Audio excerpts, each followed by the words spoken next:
Salut les gros et bienvenue pour une nouvelle vidéo YouTube. Vidéo YouTube où on va parler et discuter un petit peu et surtout je vais vous expliquer mon setup de motovlogging que j'ai décidé pour l'année 2025. Pourquoi est-ce que j'ai choisi ça?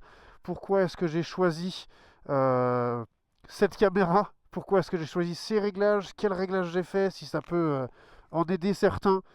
Et du coup, voilà, c'est une petite vidéo pour vous parler de ça parce que je vois beaucoup de personnes qui s'intéressent à ça. Ça fait longtemps que je m'intéresse au motovlogging, que j'essaye beaucoup de choses. J'ai pas upload beaucoup, mais j'ai beaucoup de rush. Et là, je suis très très fier de ce que j'ai trouvé, ce que j'ai réussi à avoir et le rendu que j'ai. Donc voilà, par rapport à la dernière vidéo, c'est une nouvelle caméra, c'est de nouveaux réglages. C'est toujours le même micro, mais il y a des petites choses qui ont changé. Je vais vous la montrer tout de suite, la caméra, dans le magnifique reflet juste ici. C'est la DJI Osmo Action 5 Pro. Voilà. Pourquoi ce choix-là? Bah, je vais vous le dire. Mais juste avant ça, on va se faire un petit démarrage du R1 des Enfers 2024. Ligne complète Titane Accra. Voilà. Elle a bien bleui. Bref, on va se faire un petit démarrage. Et puis, je vous retrouve sur la moto pour discuter de tout ça.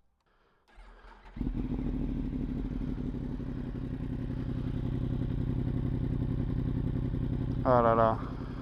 Ah là là là là là. J'adore. Allez les gars, on est parti. Je vous embarque avec moi. Donc, premier sujet, premier point. Pourquoi la Osmo Action 5 Pro plutôt que une GoPro Hero 13 ou une Insta360? Il y a 2-3 raisons. 2-3. Oh. Voilà. Vous voyez, c'est pas beau ça? Ligne Accra complète qui chante du feu de Dieu. Hop, moi je vais aller là. Désolé, c'est pas très... Hop là. Mais je me suis trompé de route. Jolie petite Chevrolet Camaro. J'ai testé ça quand j'étais à Dubaï. La ZL1 de 2024 V8, c'était vraiment très sympa. C'était vraiment un gros kiff. Bref, revenons-en à nos moutons. La Osmo Action 5 Pro. Pourquoi? Alors déjà une qualité d'image époustouflante, une fiabilité époustouflante. Et quand je dis fiabilité, pour les personnes qui utilisent GoPro, vous savez de quoi je parle. J'avais la GoPro Hero 11 juste avant. J'avais les 3 batteries enduro. Et bah sur une sortie d'une après-midi, je pouvais passer en fait les batteries, les 3 batteries. Entre ça et les frises de la caméra, toutes ces choses-là, c'est vraiment insupportable. Et pour faire du contenu vidéo, quand vous commencez à éditer vos vidéos ou à partir à parler pendant une journée ou pendant comme là je fais, et en fait vous avez rien, c'est insupportable. C'est vraiment insupportable et en fait ça me motive pas du tout, mais pas du tout à progresser là-dedans.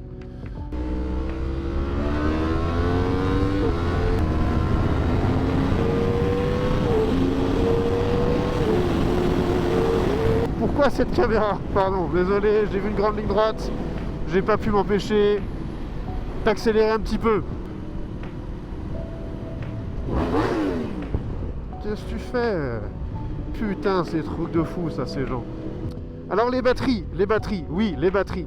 Les batteries de la Osmo Action durent environ 4 heures. Voilà, pour vous dire, 4 heures à filmer. Donc si vous partez avec une grosse carte SD, vous filmez votre journée, votre week-end sans rien faire en fait. Vous partez juste comme ça, changez la batterie, vous faites ça et c'est tout. Vous kiffez juste en fait. Donc déjà ça c'est un gros point. La deuxième chose c'est la gestion des basses lumières. Quand je dis des basses lumières, c'est la nuit tout simplement.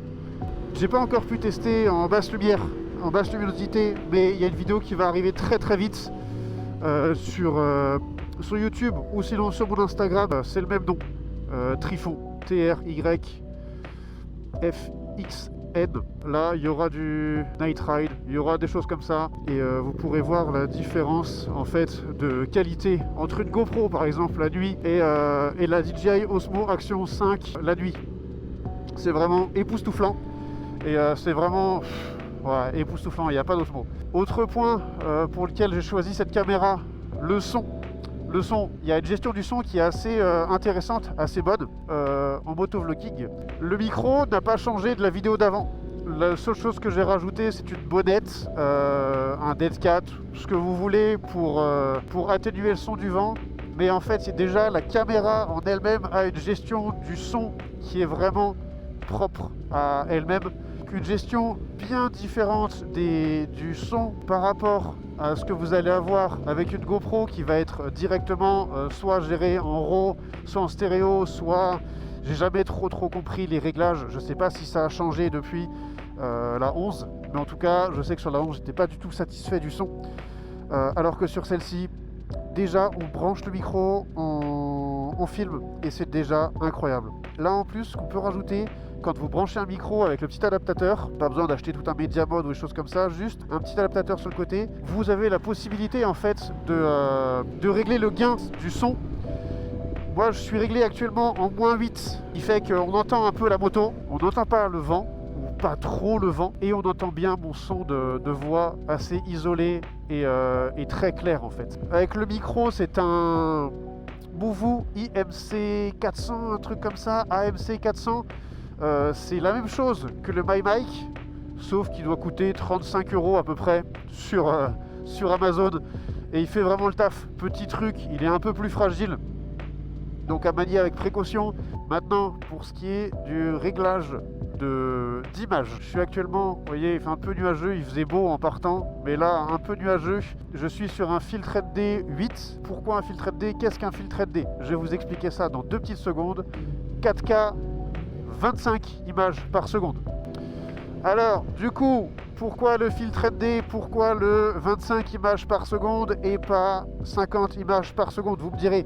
Donc pour ceux qui sont friands, qui aiment beaucoup cet effet un peu cinématique de l'image, c'est-à-dire avec du flou de mouvement sur les côtés. En anglais, on appelle ça le motion blur. C'est avec un bon accent français, on adore. C'est donc ce qui donne un peu cet effet de vitesse. Voilà, c'est une qualité différente. On voit beaucoup ça sur les vlogueurs américains parce qu'ils sont tous avec ce réglage là. En fait, ce qui est important de respecter, c'est que vous allez régler donc votre image pour avoir la meilleure image en 4K. Donc ça, voilà. 25 images par seconde, pourquoi? C'est parce qu'en fait, vous allez bloquer votre shutter speed, votre obturateur à 1/50e. C'est ce qui va créer justement cette vitesse de capture plus lente au niveau de votre caméra, et du coup ce qui va changer complètement le look de votre image. Et donc en bloquant cet obturateur à 1/50e, ça va du coup ne plus laisser de réglage possible au niveau de l'entrée de la lumière. Il va être bloqué assez haut, du coup il va avoir assez bas, je veux dire, pardon. Du coup il va avoir beaucoup de lumière qui va rentrer. En plus, il est important quand même là-dessus de respecter une chose, c'est qu'une caméra d'action comme ça, au niveau des ISO, il va falloir rester entre 100, donc le minimum, ça sera toujours le mieux si vous voulez une image nette, sans grain, sans bruit et numérique, etc. C'est important de respecter cette chose-là, il faut toujours rester au plus bas dans les ISO. Vous restez au plus bas, vous aurez une qualité la meilleure. Donc, on va rester toujours entre 100 et 800. Moi, je suis entre 100 et 1600 parce que parfois, dans les sous-bois, etc., je trouve que c'est un peu faible. 800. Donc, je préfère me mettre 1600. Donc, une fois que vous avez réglé votre obturateur, vos ISO, que vous avez réglé tout ça, il va y avoir beaucoup de lumière qui va rentrer dans votre caméra. Quand il y a trop de lumière, qu'est-ce qu'on fait? On met des lunettes de soleil. Et ben c'est pareil pour votre petite caméra. Vous leur mettez un filtre SD et c'est tout simplement une lunette de soleil pour votre caméra. Si vous regardez là d'ailleurs, je sais pas si vous allez voir, mais on voit là dedans qu'il y a ce petit... c'est teinté. Voilà. Maintenant, mon profil de couleur que j'utilise sur cette caméra là, c'est D-Log. D-Log, c'est un profil de couleur neutre qui nous permet d'utiliser en post-production toute la plage dynamique de toutes les couleurs possibles. Tout simplement, c'est génial. C'est génial. C'est comme ce que vous allez voir sur un réflexe, sur toutes les caméras les plus performantes, et ben sur un drone, sur toutes ces choses-là. et ben vous allez avoir ça, mais avec cette petite caméra. Et oui, je dis petite, parce que en effet, cette Osmo Action 5 Pro, la 4 était pareille, est minuscule. C'est la plus petite entre la Insta360 Ace Pro et la GoPro. La GoPro fera la même taille à proprement parler, mais pour faire du motovlogging, il vous faudra toujours un Media Mode. Et d'ailleurs, petite aparté, mais ces réglages là que je viens de vous donner s'appliquent à toutes les caméras. Parenthèse terminée. Donc elle est toute petite, sans Media Mode, sans rien. J'ai préféré mettre la cage autour en plastique qui est fournie dans le Adventure Pack. Au cas où si elle tombe, tout simplement ça la protège, ça évite de casser une caméra qui coûte quand même un certain prix. D'ailleurs, certain prix, c'est la moins chère des trois. Elle est moins chère que l'Insta360, moins chère que la GoPro. Autre point super positif que j'adore avec la DJI, c'est qu'elle est sur accroche magnétique. La tâche magnétique est juste tout simplement fabuleuse. Vous avez juste posé votre caméra, la clipser, elle tient. Vous voulez l'enlever, vous l'enlevez, hop, parfait. Pas besoin de vis, pas besoin de tournevis, pas besoin de quoi que ce soit. Vous avez votre réglage, votre caméra sera réglée toujours pareil. Et ça, c'était vraiment une galère avec la GoPro. L'angle n'était jamais le même. Quand on resserre, etc., obligé de faire des repères. Et moi, ça me gavait. Franchement, ça me gavait. Je suis très satisfait de cette caméra et c'est pour ça d'ailleurs que je vous fais cette vidéo, vous vous en doutez. Donc cette caméra là, elle va m'accompagner vraiment sur toutes les prochaines vidéos. Donc comme je vous ai dit, celle du salon du 2 roues, la prochaine sur l'AGV Pista. Pourquoi est-ce que je vais changer? Pourquoi est-ce que j'ai adoré ce casque? Mais pourquoi est-ce que j'ai détesté ce casque aussi? Pourquoi est-ce que ce casque est tant acheté, surcoté ou pas? On va en parler donc dans une prochaine vidéo. Sur ce les gros, on se retrouve sur une fin de vidéo avec à notre gauche la magnifique tour Eiffel et à notre droite la basilique de Fourvière et bien évidemment toujours notre bon R1 des familles qui est là. J'espère que la vidéo vous aura plu. N'hésitez pas à me faire votre retour en commentaire de ce que vous utilisez comme caméra si vous voulez commencer le motovlogging. Mais aussi sur vos retours, voilà, je sais qu'une vidéo comme ça où on parle de choses, il y a beaucoup d'idées, il faut que je me concentre quand je roule et tout ça. C'est pas toujours ce qu'il y a de plus simple. Désolé s'il y a des cafouillages ou des choses comme ça.